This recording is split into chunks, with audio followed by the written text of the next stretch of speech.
customer service. God bless you, those who work in that department. My first job, first job ever. Well, my first job was working in a drugstore, and I was a cashier. Then I was promoted to customer service.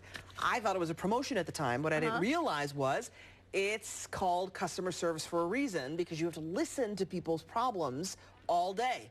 And that's frustrating as a person who works listening to customer complaints, but it's also frustrating for the customers. Yes, on the customer end too. If you've been on that end where you've got to, make a complaint, you've got to call a company and you can't get a hold of a live human being, we're here to give you some advice. Consumer Reports survey shows 88% of people had done so in the past year to question a bill, contacted a customer service rep, or they needed to request a repair or return some merchandise. And many of them, they had a bad experience with customer service. With us right now, Senior Project Editor Tod Marks with some findings from this survey that Consumer Reports just did and how people can get the service that they need. Let's talk about the survey that you did and what were some of the surprising results.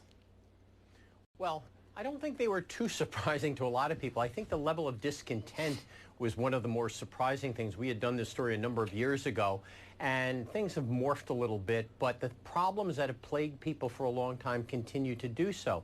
60% of people were really piqued when they were transferred to an unhelpful representative, when they were forced to deal with those awful, complicated, arcane phone menus. Yes. When they couldn't locate a customer service number, that was a real big one, and when they were repeatedly asked for the same information. So those things have not gone away, and their biggest gripes overall, the inability to get a live person on the phone. I think that has been public enemy number one for quite a while. Condescending or rude behavior, being disconnected, and then when you are disconnected and you call back, that you can't get in touch with the same representative. So you have to tell your story all over again. Okay, so let's look at the different industries and who's doing a good job at customer service, who's doing a poor job. Yeah, well, what Consumer Reports did is we kind of crunched our numbers from surveys that we do over the course of the years, and we took some recent industries that we've surveyed, and we found that the best industries for high levels of customer service were credit unions, brokerage firms, auto insurers, pharmacies, and believe it or not, fast food restaurants. Now, the worst were, and this probably won't surprise you, internet companies, telephone service providers, and computer tech support folks. Those were the areas that needed a lot of improvement. So how can we as customers do our best to get the best service? We've got about a minute left. Point out some of the things we can do to get good customer service. Well, there are ways to overcome problems. Internet forums can turn one person's headache into a corporate nightmare. Companies are now actively monitoring sites to intercept problems before they go viral.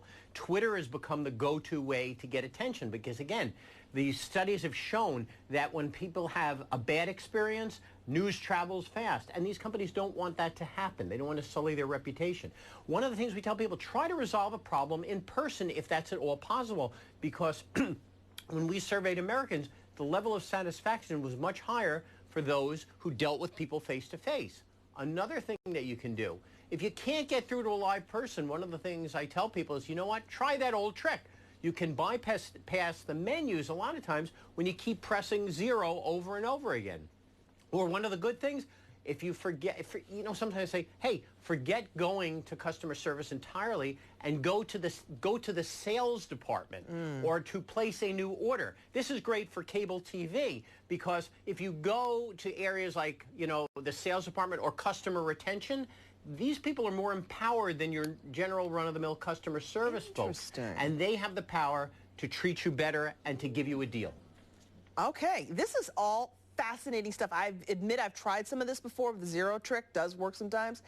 Tod, where can people get more information on this? Because this is a great read. If you don't know, folks, you got to read this. We have a lot of details, chock full of details and many more tips on consumerreports.org, our website, and you can join the conversation. There's a lot of talk going on, as you'd imagine, for a subject like this. This is why I love Consumer Reports. I'm a huge fan. I'm a subscriber. I love them because they always give you the best advice. And again, unbiased. They don't take cash for their research. They buy the products that they test. And it's, again, you can trust them for good advice. Thank you so much, Tod. Thank you. All right, so officially fall as of like 4 hours ago, but it still feels like summer. Woo! Marty will tell us when some autumn air might set in. Be back with that in a moment. On the